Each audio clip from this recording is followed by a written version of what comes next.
In 1931, a desperate teenager stole his father's only cow and ran away to Seoul, chasing a dream. Decades later, as a billionaire, he led a caravan of 1,001 cows across one of the world's most dangerous borders to repay that theft. This is the story of Chung Ju-young, the founder of Hyundai, a man who turned a single act of shame into a legacy of honor. How did a poor farmer's son become one of Asia's greatest industrialists? And why did he risk everything to return those cows? In 1931, Chung Ju-young was 16 years old, the eldest son of a poor farming family in Asan, a village in what is now North Korea. Life was brutal. His family's survival hinged on one cow, their only asset. But Chung dreamed of more than endless toil in the fields. Seoul, the bustling capital, called to him. The problem? Chung had no money, no connections, no way to escape. In a moment of desperation, he made a choice that would haunt him for decades. He stole his father's cow, sold it for cash, and fled to Seoul. That single act of betrayal gave him the means to chase his ambition, but it came at a cost. Seoul was no easy place for a runaway. Chung worked grueling jobs: laborer, dock worker, rice shop clerk.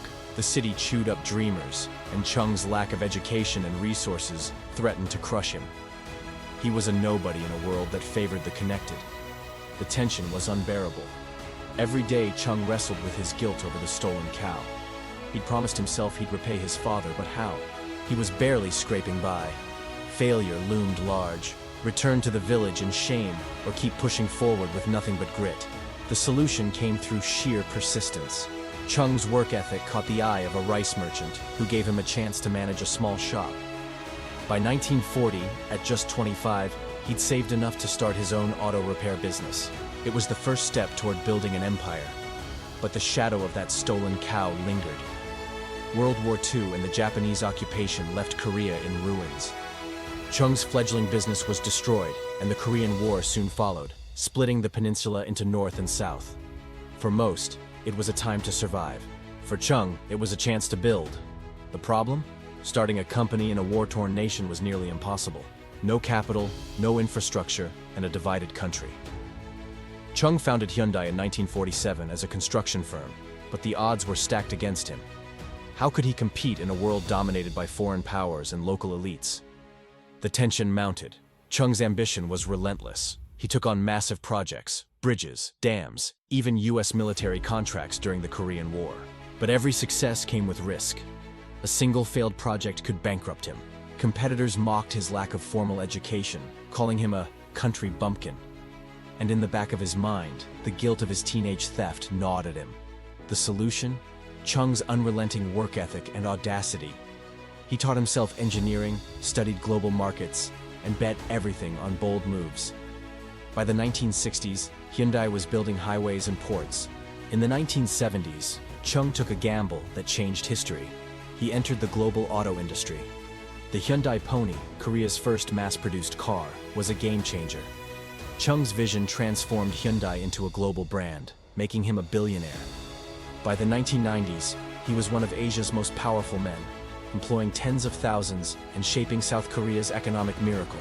But success didn't erase the past. Chung never forgot his roots, or the cow he stole. That promise to repay his father burned in his heart, even as he stood at the pinnacle of power. In 1998, Chung faced his greatest challenge yet. The problem?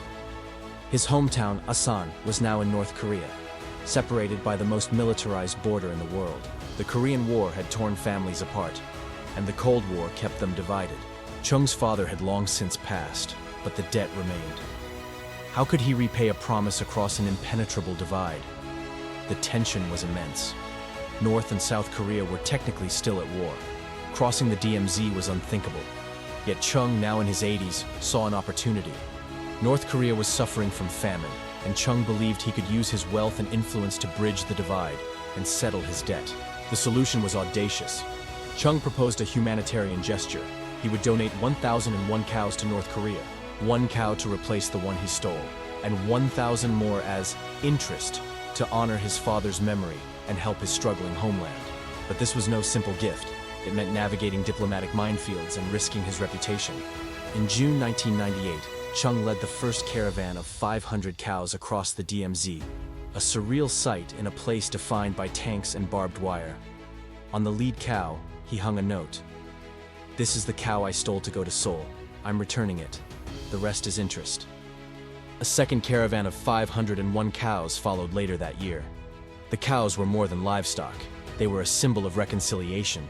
Chung's gesture opened rare talks between North and South, paving the way for his Mat Kumgang tourism project, which briefly reunited families across the border. For Chung, it was personal, a fulfillment of a promise made decades earlier. Chung Ju-young's cow caravan wasn't just about settling a debt. It was a statement of humility from a man who'd risen from nothing to everything. The problem of his past guilt over a stolen cow had driven him to achieve greatness and give back in ways few could imagine. The tension of his journey, poverty, war, and division, found release in his relentless pursuit of excellence and honor. Chung's empire transformed South Korea into an economic powerhouse, but his 1,001 cows showed the world who he truly was, a man who never forgot where he came from. Chung passed away in 2001 at 85, leaving behind a legacy that went beyond wealth. He built Hyundai, yes, but he also built bridges between nations, between past and present, between a boy's shame and a man's redemption. Chung Ju-young's story reminds us that greatness isn't just about what you achieve. It's about what you overcome and how you give back. From a stolen cow to a caravan of 1,001, his life was a testament to ambition, honor, and the power of keeping a promise.